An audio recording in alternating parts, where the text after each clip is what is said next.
Iran के 45 साल के इतिहास में मौजूदा सुप्रीम लीडर अली खामेनेई को छोड़कर सभी राष्ट्राध्यक्षों को किसी न किसी मुसीबत का सामना करना पड़ा है।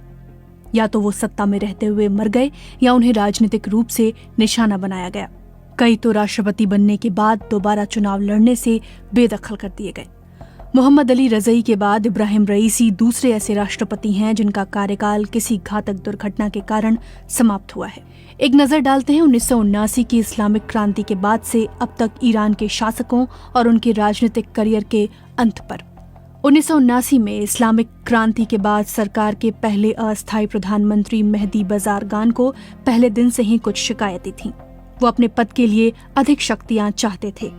जब उन्हें तेहरान में अमेरिकी दूतावास पर कब्जा होने सहित कई बाधाओं का सामना करना पड़ा और वे कुछ भी करने में असमर्थ हो गए तो उन्होंने इस्तीफा दे दिया। मेहदी बज़ारगान ने अपने इस्तीफे के 2 दिन बाद देश की जनता को संबोधित करते हुए कहा था कि जब एक प्रधानमंत्री को भी किसी से मिलने के लिए धर्मगुरु की अनुमति की जरूरत पड़ती है तो एक असहनीय दर्द महसूस होता है। इस्लामिक रिपब्लिक ऑफ ईरान के पहले धर्मगुरु आयतुल्लाह रूहुल्लाह खुमैनी ने देश के राष्ट्रपति के रूप में एक सामान्य व्यक्ति अबुल हसन बनी सद्र को प्रत्याशी बनाया और अबुल हसन ने 75% से अधिक वोटों से चुनाव जीता।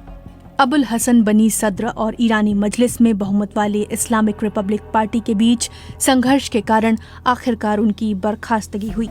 ईरानी कैलेंडर के मुताबिक जून 1981 में ईरान के पहले राष्ट्रपति को उनकी राजनीतिक अक्षमता के आधार पर संसद के निर्णायक वोट द्वारा पद से हटा दिया गया। उनकी बर्खास्तगी के बाद बनी सद्र को देशद्रोह और शासन के खिलाफ साजिश के आरोप में गिरफ्तारी वारंट का सामना करना पड़ा।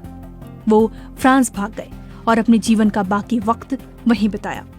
बनी सद्र की बर्खास्तगी के बाद मोहम्मद अली रज़ई राष्ट्रपति बने। उनका कुछ हफ्तों का राष्ट्रपति का कार्यकाल कोई खास नहीं था। उन्होंने 2 अगस्त 1981 को पदभार संभाला था। रज़ई के बाद अली खामेनेई राष्ट्रपति बने।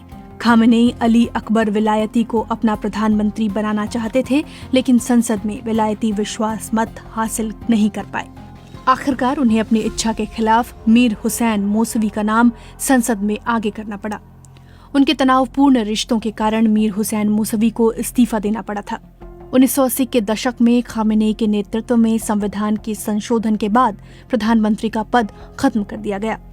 इसके बाद मौसवी राजनीति से अलग हो गए और 20 साल तक सार्वजनिक क्षेत्र में नहीं दिखे। 20 साल सियासी चुप्पी तोड़ते हुए मौसवी ने 2009 में राष्ट्रपति पद की दौड़ में शामिल होने की हामी भरी, लेकिन वो इस अभियान में सफल नहीं हुए। अरब जगत में मची उथल पुथल के बाद 2 फरवरी 2013 को मौसवी को गिरफ्तार कर लिया गया और वे अब भी जेल में बंद हैं। इससे पहले अकबर हाशमी रफसंजानी की पूल में संदिग्ध मौत भी चर्चा का विषय बनी थी। साल 1989 में रफसंजानी ईरान के राष्ट्रपति बने। उनके कार्यकाल के शुरुआती 4 साल तनावपूर्ण थे। हिजबुल्लाह जैसे संगठनों ने उनकी सांस्कृतिक नीतियों का विरोध करना शुरू कर दिया था। वे 2005 के चुनावों के दूसरे दौर में महमूद अहमदीनेजाद से हारे गए थे, लेकिन उनके राजनीतिक निष्कासन की प्रक्रिया में निर्णायक मोड़ 17 जुलाई 2009 को आया। उस साल अहमदीनेजाद ने चुनाव तो जीता था, लेकिन लोगों ने धांधली के आरोप लगाए थे। तेहरान समेत देश के कई शहरों में इसका विरोध भी हुआ था।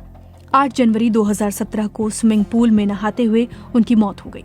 हसन रूहानी 2013 को राष्ट्रपति चुनाव जीतकर सत्ता में आए थे। उन्हें सबसे सुरक्षित राजनीतिक शख्सियतों में से एक माना जाता है। अपने कार्यकाल की शुरुआत से ही रूहानी ने खामेनेई का विश्वास हासिल करने की कोशिश की। हालांकि अमेरिका के साथ बातचीत करने की कोशिश और संयुक्त व्यापक कार्य योजना यानी JCPOA नामक एक अन्य समझौते की तैयारी करने के लिए खामेनेई की ओर से उनकी कई बार आलोचना हुई। हसन रूहानी और उनके रिश्तेदारों के खिलाफ कई आर्थिक अपराध के आरोप लगाए गए। जिन पर भ्रष्टाचार के आरोप लगे उनमें उनके भाई हसन फरीदून भी शामिल थे।